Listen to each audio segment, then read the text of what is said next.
Alors on va voir ce qu'il a dit. Mon rôle en tant que président de la République, pour le temps qu'il me reste à la tête de l'État, est de toujours tendre la main et de dire aux politiques, faites attention. Faites attention parce que nous ne sommes pas les seuls sur la scène. Et si les politiques ne sont pas capables de s'entendre sur l'essentiel, d'autres forces organisées le feront à leur place. Et là, ils perdront tous. Quand il parle de forces organisées, est-ce que c'est pas... Et bien entendu, cette déclaration nous est rapportée par Média Guinée.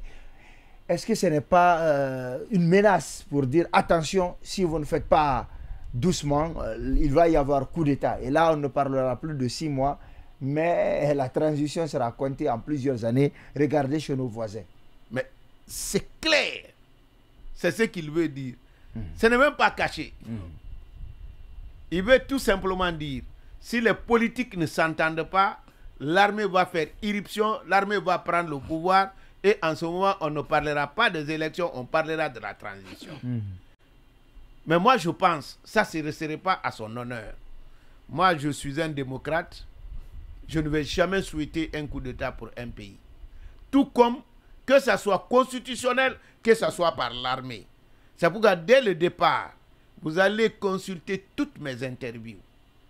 Moi, je dis que je suis prêt à applaudir Macky, mais à condition que Ousmane Sonko ait les mêmes avantages, les mêmes privilèges, les mêmes droits que le candidat de Macky Sall. Le jour où je verrai ça, et que les résultats qui sortiront des urnes soient le reflet de la volonté du peuple sénégalais, là je vais l'applaudir. Moi franchement, si ça ne tenait qu'à moi seul, que Macky soit candidat, qu'il laisse l'organe qui organise les élections organiser librement les élections, s'il passe, je vais l'applaudir. Mais, vous avez vu ce qui se passe en Afrique, ça fait pitié. On pensait que l'exemple du Niger était une réussite. Mais le Niger n'est pas mieux aujourd'hui qu'hier. Donc il faudrait que quand les gens sont au pouvoir, qu'on ait des institutions qui peuvent les empêcher. Ce n'est pas eux qui doivent donner la démocratie. Tant que cette situation ne change pas, moi je pense que la démocratie restera en Afrique comme une chimère. Avant que je ne donne la parole à docteur, mais une autre question par rapport à cette déclaration de M. Macky Sall. Quand il dit des forces plus organisées vont prendre le pouvoir, puisque nous ne sommes pas les seuls, est-ce que ça ne veut pas dire aussi d'une certaine façon, restez tranquille, je vais faire ce que j'ai à faire, quand je vais décider, je vais partir. Si vous pagaillez, on créera les conditions de chaos et l'armée va prendre le pouvoir. Est-ce que ce n'est pas une façon de dire aux gens, arrêtez de créer des problèmes, arrêtez, sinon je donne le pouvoir à l'armée et je m'en vais? Moi je pense que ça c'est très clair, ça ce n'est même pas caché. Est-ce que ça veut dire donc que Macky Sall est un... organisé qui pourra prendre le pouvoir en dehors des forces politiques que l'armée? Oui, mais est-ce que ça veut dire que c'est un jusqu'au boutiste et qu'il est prêt au chaos pour rester au pouvoir tant qu'il le décidera? Vous savez, politiquement parlant, le docteur a dit des choses qui m'ont rappelé. Quand Macky Sall a fait arrêter Khalifa Sall, j'étais à Dakar. Je sais dans quelles conditions ce monsieur a été arrêté et ce qu'on le reprochait. Je n'ai pas été surpris lorsque Khalifa Sall a été libéré seulement après l'élection présidentielle. Parce que tout Dakar disait que il veut neutraliser un concurrent. Et avant Khalifa Sall, on a vu la même chose avec Karim Wade. Aujourd'hui, c'est la même chose avec Sonko. Donc le risque pour lui, si son candidat ne passe pas, il ne faudrait pas que lui aussi, il subisse le même sort que les autres. Mais à sa place, j'aurais emprunté d'autres chemins. Faire une ouverture à tous les hommes politiques, faire un débat constructif, parce que dans la vie, il faut qu'un jour, les gens acceptent de faire table rase du passé et prendre une nouvelle route. Mais quand on dit, on tient tant qu'on peut, la force, elle est dynamique. Un jour, elle va vous abandonner. Moi, je pense aujourd'hui, il est dans une situation, si Macky, lui, il n'est pas aidé, S'il n'est pas aidé, il ne pourra pas s'en sortir. Alors, comment aider Macky, ou alors qui pour l'arrêter dans cette boulimie du pouvoir, on va dire, entre guillemets? Comme vous l'avez dit, et encore honorable, je confirme ce qu'il dit, c'est que le peuple sénégalais est un peuple, entre guillemets, mûr. Et l'armée aussi est une armée qui n'a pas une tradition de coup d'État. Si vous voyez l'histoire du politique du Sénégal, 3 années seulement après son indépendance, le bras de fer qui a eu lieu entre Senghor et Lamine Dia, l'armée avait toutes les raisons d'arrêter les deux en disant qu'elle a pris ses responsabilités. Mais l'armée ne l'a pas fait. Au-delà, le Sénégal a un atout. C'est que le Sénégal a des barrières morales. Et si vous voyez aujourd'hui, comme il a dit, c'est peu probable qu'il y ait un coup d'État. Mais c'est possible qu'on fasse démissionner Macky. Parce que si demain après-demain, les forces religieuses ou des groupes de pression qui sont en place au Sénégal décident aujourd'hui que Macky quitte le pouvoir, il peut démissionner. Mais c'est qu'il a le dos au mur. Je me rappelle encore quand je préparais ma soutenance, le jeune gendarme qui a été le premier à gérer le dossier Sonko et qui a dit que le dossier est vide. D'abord, on l'a radié de la gendarmerie. Après, entre-temps, c'est un jeune, il est étudiant à la fac là-bas, il fait même sa thèse actuellement. C'est un jeune qui, après, est allé chercher un emploi dans une école ou un institut privé. Aussitôt qu'il a annoncé la nouvelle sur les réseaux sociaux, on a fait pression sur cette institution pour l'amener à licencier le jeune. Et à l'époque, le reste du mandat de Macky était quelque chose d'1 an et plus, 1 an, 6 mois. Donc 18 mois. Vous savez ce qui s'est passé? Les jeunes, la population sénégalaise a demandé aux jeunes combien tu devrais percevoir par mois dans cette institution. Quand il l'a dit, ils ont cotisé pour le permettre de percevoir ce montant pour le reste du mandat de Macky. Wow. Pour un leader politique intelligent, tu dois savoir que ce peuple t'attend au tournant. Et si vous voyez aussi, vous analysez aussi des déclarations de Sonko avant même qu'il ne soit emprisonné, une fois il a dit attention, quels que soient les problèmes, nous ne souhaitons pas un coup d'État. Les autres pays qui l'ont connu, on voit aujourd'hui la situation, on ne souhaite pas ça au Sénégal. Donc je suis sûr et certain qu'aucun leader sénégalais ne va souhaiter le coup d'État. Mais aujourd'hui, comme il a dit, il a le dos au mur. Face à des problèmes politiques, il faut des solutions politiques. Si vous restez sur le débat juridique, comme on le dit souvent, on va difficilement s'en sortir. Parce que chacun restera campé derrière sa position et finalement, ça va être une situation difficilement gérable. D'accord. Alors, l'autre chose, c'est, je vais poser cette question au ministre, pour vous, qui pour l'arrêter, mais c'est surtout, est-ce que ce qui se passe au Sénégal ne va pas être un précédent? Parce qu'on a vu, dans plusieurs pays, on disait non, c'est parce que c'est des pays instables, où on n'organisait pas les élections abondantes, même avec le professeur Alpha Condé, mis à part l'élection présidentielle. Souvent, on connaissait pour des raisons X ou Y des reports d'élections. Est-ce que quand ça se passe au Sénégal, qui est considéré comme un bon élève, entre guillemets, est-ce que ce n'est pas un précédent dangereux qui va amener les présidents, non pas à briguer un 3e mandat, mais à faire un report leur permettant de rester de façon indéfinie au pouvoir? Vous savez, moi, je ne vois pas beaucoup d'exemples comme ce qui se passe au Sénégal. Hein. Je sais, au niveau de l'élection présidentielle, des gens qui organisent mal les élections, qui trichent pour gagner, mais ils organisent quand même les élections. Comme disait l'autre, que l'hypocrisie n'est pas seulement l'hommage que le vice rend à la vertu, mais c'est la reconnaissance de la vertu en tant que vertu. C'est-à-dire, même s'ils sont contre la démocratie, Mais ils reconnaissent à travers les élections que la seule voie du salut, c'est par la démocratie et par l'organisation des élections. Mais aujourd'hui, la démocratie recule dans le monde et particulièrement en Afrique. Il faut avoir le courage de l'avouer. Et moi, je ne pense pas qu'à la dimension d'un État, qu'on puisse construire une démocratie qui pourra satisfaire les peuples africains. Vous savez pourquoi?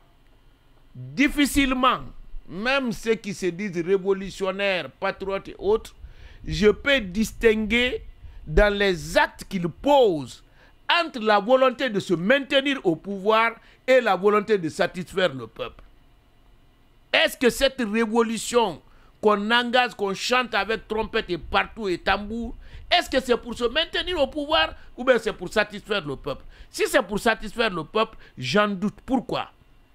Aucun pays africain, pris isolement, ne peut défier les autres régions du monde.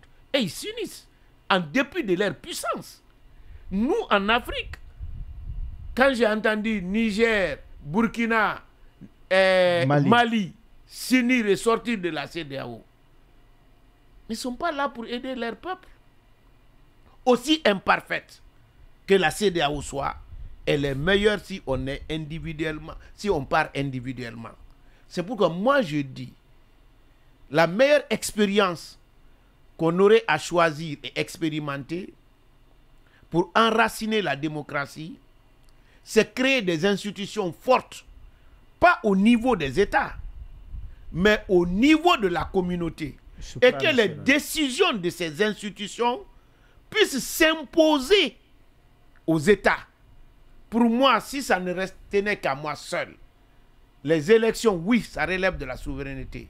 Mais si on est d'accord pour que l'Afrique soit unie, il faudrait que la souveraineté soit au niveau communautaire.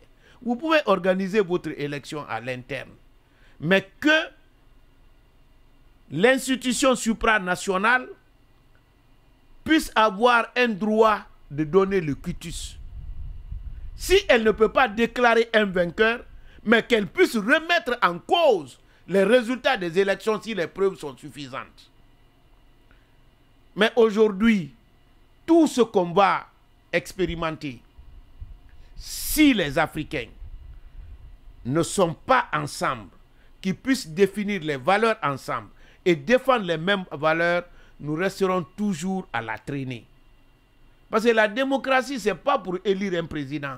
Le paysan qui a à Massantala, dans Bézérega ou autre, son problème, ce n'est pas souvent de dire qui est au pouvoir.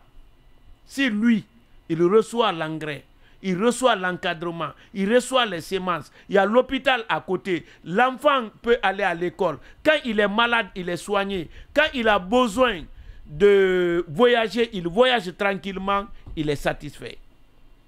Mais aujourd'hui, ceux qui sont au pouvoir, et ça, ce n'est pas propre au Sénégal seulement, ils dépensent beaucoup plus d'énergie, de fonds pour se maintenir au pouvoir que de satisfaire le peuple. Et si on mettait tout ça au niveau de la communauté, les gens feront beaucoup plus pour le peuple parce qu'ils sont convaincus que si le peuple n'est pas satisfait, ils ne peuvent pas être élus. Oui, mais vous avez dit une chose importante, vous n'avez jamais vu cette situation du Sénégal un peu partout. Ça se passait ailleurs. Mais est-ce que justement ça ne va pas être un précédent? Parce qu'on a connu la crise avec les dauphins. Aujourd'hui, on connaît la crise de l'organisation des dates, des élections à bonne date.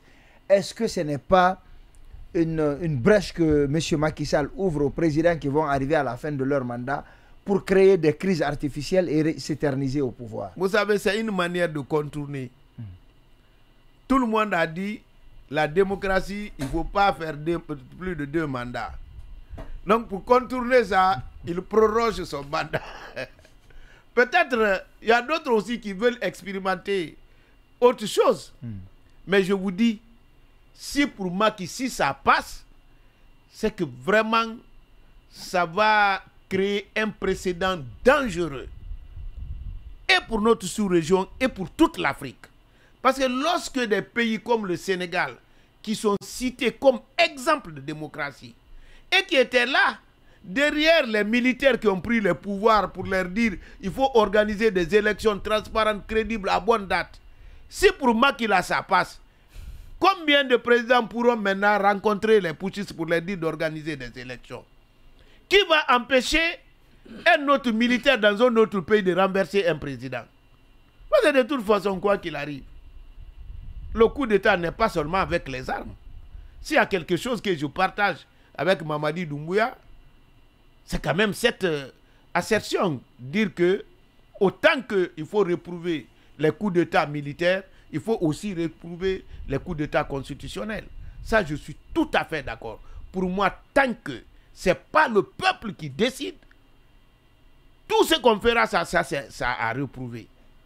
Donc aujourd'hui, la seule chance pour sauver la démocratie, qu'on ait des pays qui peuvent remorquer les autres. Mais si ces pays-là diminuent, mais on va dans l'abîme.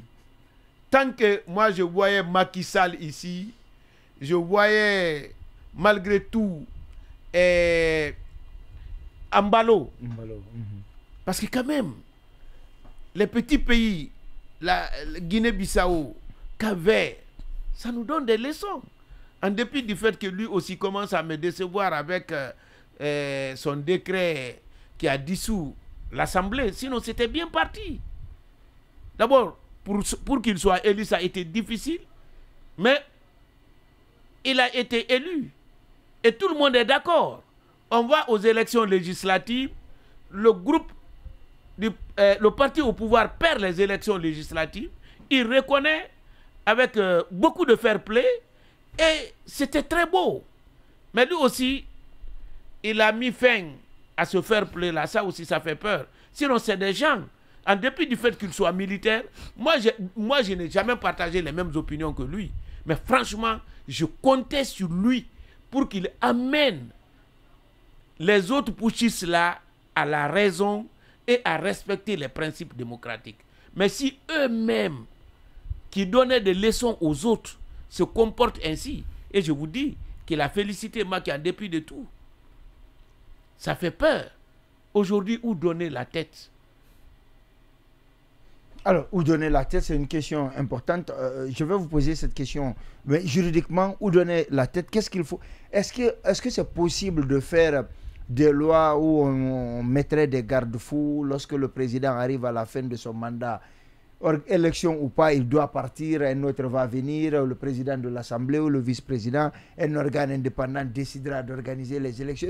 Est-ce que c'est possible de faire une telle loi de sorte que le président se dise prorogation ou pas? S'il y a prorogation, moi je serai parti dans tous les cas. Est-ce que ce genre de loi peuvent être votées? À la question, je donne une réponse à double palier. Première, la solution peut être à l'interne comme au niveau communautaire. En décembre 2019, j'ai publié un article dans la revue de Symphonia intitulé « La question de la transparence et de la sincérité des élections dans les systèmes électoraux en Afrique de l'Ouest francophone » à propos des expériences de la Guinée et du Mali. Au niveau interne, on va beau tourner, la question tourne autour de la question de la transparence et de la sincérité des élections.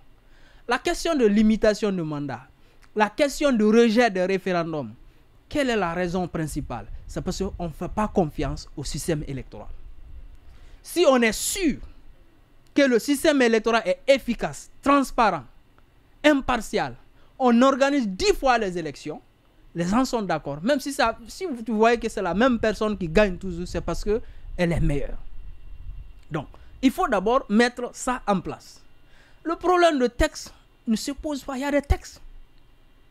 Et l'applicabilité est là, mais c'est l'application qui fait défaut souvent. Donc, vous allez mettre les beaux textes, vous allez inventer des beaux textes, mais si les textes-là ne sont pas respectés, on va toujours se retrouver dans la même situation. Au niveau communautaire, je dis souvent que c'est bien, la CEDEAO a des faiblesses, mais souvent, on demande trop de la CEDEAO. C'est-à-dire, on la prête des pouvoirs qu'elle n'en a pas. Donc, la solution peut se retrouver au niveau de la CEDEAO en renforçant la CEDEAO. Aujourd'hui, tout ce que la CEDEAO peut faire, c'est d'assister les États dans le cadre de l'organisation des élections, observer les élections, et ces limites-là.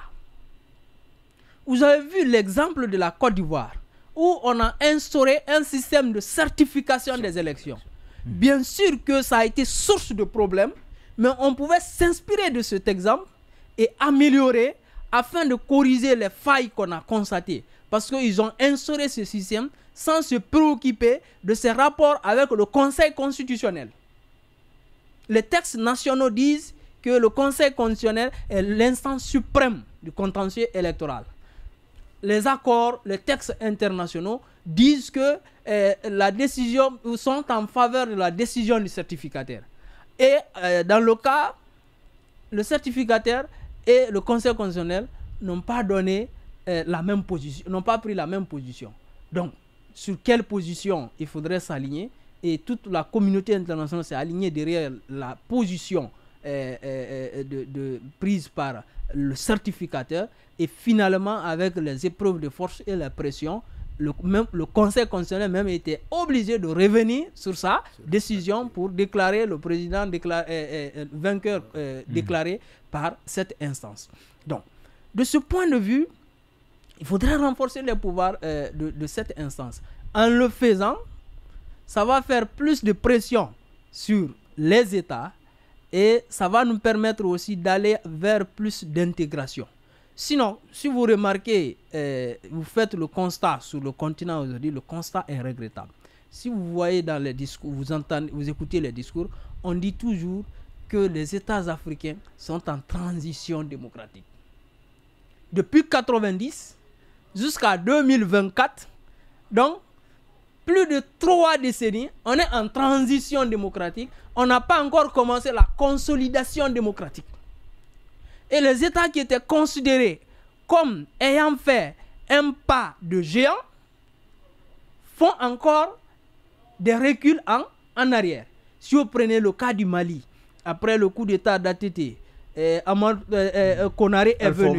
Konaré a terminé ses 2 mandats. ATT est venu. Donc, près de 2 décennies, on pensait que vraiment le Mali a pris le bon chemin. Entre-temps, en 2012, on voit que tout est ramené à Giroud. Vous prenez aujourd'hui le cas du Bénin. Le Bénin était considéré comme la vitrine de la démocratie en Afrique. C'est le pays qui a inauguré les conférences nationales souveraines. Mais vous voyez la réalité là-bas aujourd'hui. Le Sénégal qui était tout près là est dans cette situation. Donc, comme il a dit, quel pays africain est... Et ça nous amène même à questionner la démocratie ou le modèle de démocratie que nous avons. Est-ce que ce modèle va partir avec... on peut partir avec ce modèle ou est-ce qu'il faut le revoir? Je n'en sais pas trop, mais ce qui est sûr, ça ne va pas jusqu'à présent. Alors, rapidement, on est vraiment pris par le temps. Quelle solution rapide vous préconisez en tant qu'ancien ministre, en tant qu'homme d'État, en tant qu'homme politique? Vous avez occupé de hautes fonctions. Qu'est-ce qu'il faut aujourd'hui pour que nous sortions, que l'Afrique sorte de cette situation, de cette impasse? Avoir une solution miracle, je crois que c'est trop demandé. Bon, moi je pense même la qualité des élections, la transparence, l'efficacité, tout dépend, selon moi, d'un élément important qu'en Guinée, on a toujours passé sous silence. On s'est toujours attaqué à la CENI. Mais en réalité, la CENI pèse peu dans la transparence des élections. C'est la justice. Lorsque vous regardez comment sont organisées les élections chez nous, après le bureau de vote, c'est fini. Parce que chacun a un procès verbal. Chaque bureau de vote, tous les candidats ont droit à un procès verbal. C'est ce procès verbal-là qu'on envoie dans les CACV. Mais ça, c'est présidé par un magistrat. Et quand vous n'êtes pas content aussi du résultat qu'on vous donne, le contentieux, c'est un magistrat qui règle. Mais aujourd'hui, le combat que nous menons, c'est quel type de CENI, c'est quel type de CENI. Alors qu'au fond, À supposer que la CENI n'a pas bien travaillé. Au départ, vous avez un contentieux, vous n'êtes pas satisfait et à la Cour constitutionnelle qui veille à la régularité des élections. Si au niveau des tribunaux, vous n'êtes pas satisfait pour les élections locales et au niveau de la Cour constitutionnelle pour les élections nationales, vous devez pouvoir être satisfait. Mais pour qu'il y ait la satisfaction de ça, il faut un préalable. Et c'est ce que moi je propose. Premièrement, il faut avoir une justice complètement indépendante. Et pour cela, il faudrait que la nomination, la promotion des juges ne dépende pas du ministre de la Justice ou bien du pouvoir exécutif. Moi, j'aurais souhaité qu'on définisse le plan de carrière des magistrats.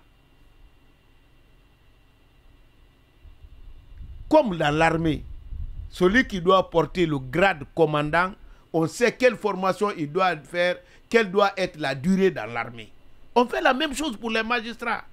Et pour occuper ces fonctions, qu'on cherche à trouver un moyen que les magistrats eux-mêmes désignent leurs collègues magistrats à des fonctions importantes. Mais vous ne pouvez pas être nommé par quelqu'un. Toute votre carrière dépend de lui. Il peut vous nommer et vous révoquer, que vous soyez impartial quand lui, il est en conflit avec un autre. C'est leur créer beaucoup de problèmes et leur demander de trop. Donc pour moi, le jour où on arrivera à une justice complètement indépendante, on peut faire beaucoup pour la transition démocratique, parce que il est quand même, c'est trop dire de parler de consolidation démocratique aujourd'hui, mais pour la transition. Pour les personnes morales aussi. Aujourd'hui, il a parlé, vraiment j'apprécie, j'ai beaucoup appris avec le docteur. Je suis très satisfait de lui, franchement. L'autorité morale sénégalaise, on pouvait avoir la même chose chez nous. Vous savez pourquoi on n'arrive pas? Parce qu'on a écrit dans notre constitution que notre pays est un pays laïque. Mais dans la pratique, on n'est pas laïque. On est laïque seulement dans les textes. Si on avait été réellement laïque, les imams que vous voyez là, ils pouvaient être un contre-pouvoir important. Mais si c'est le ministre, le secrétaire général chargé des affaires religieuses, qui doit rédiger ce que l'imam doit dire à la mosquée, s'il doit avoir la voiture, c'est lui qui doit signer pour qu'il ait la voiture. S'il doit être nommé imam de la mosquée, c'est lui qui le nomme. Mais vous voulez qu'il fasse quoi? Mais il est humain. Donc, si on réglait cette question-là, qu'on soit vraiment laïque et que les musulmans et les autres, chacun qu'ils vivent leur religion pleinement, qu'ils s'épanouissent dans ça et qu'ils décident eux-mêmes qui doit être leur responsable religieux, donc une autorité morale importante. Lorsqu'il y a une crise, cette autorité qui représente plus de 90% des Guinéens, quand il va parler, sa voix va passer. Mais aujourd'hui, quand un imam parle, on dit, ah, lui, il est inféodé au pouvoir. Mais qu'est-ce qu'il va faire? C'est le pouvoir qui l'a nommé, c'est le pouvoir qui le nourrit. La main qui nourrit, c'est cette main qui commande. C'est pourquoi moi, je voulais que, j'ai voulu que le débat sur la nouvelle constitution soit vraiment un débat ouvert pour qu'on puisse faire des propositions comme ça. Quand un président donne, le président ne peut même pas donner. Et que nous, les musulmans guinéens, l'impôt qui rentre, c'est notre dos. C'est à nous de décider quelle est la part qui doit aller aux imams qui nous font prier dans les mosquées. Quelle est la part qui doit être allouée aux entretiens des mosquées où nous allons prier? Quelle est la part qui doit être allouée aux institutions islamiques? Parce que nous sommes convaincus que chez nous, en Guinée, on a une religion islamique de paix, de consolidation des rapports fraternels qui nous unit. S'il y a deux choses qui unissent les Guinéens, c'est l'islam, notre religion, la majorité des Guinéens, et le football. Et l'équipe nationale. Pourquoi ne pas expérimenter ces deux-là pour consolider l'unité nationale? Merci, merci, monsieur le ministre. Merci, docteur. Malheureusement, on est pris par le temps. On aura un débat sur comment avoir des élections crédibles et qui pour les organiser. On aura ça, le système électoral sera remis en cause ou peut-être sera consolidé. C'était ce qu'il fallait démontrer aujourd'hui. Rendez-vous vous est donné dimanche à partir de 17h30.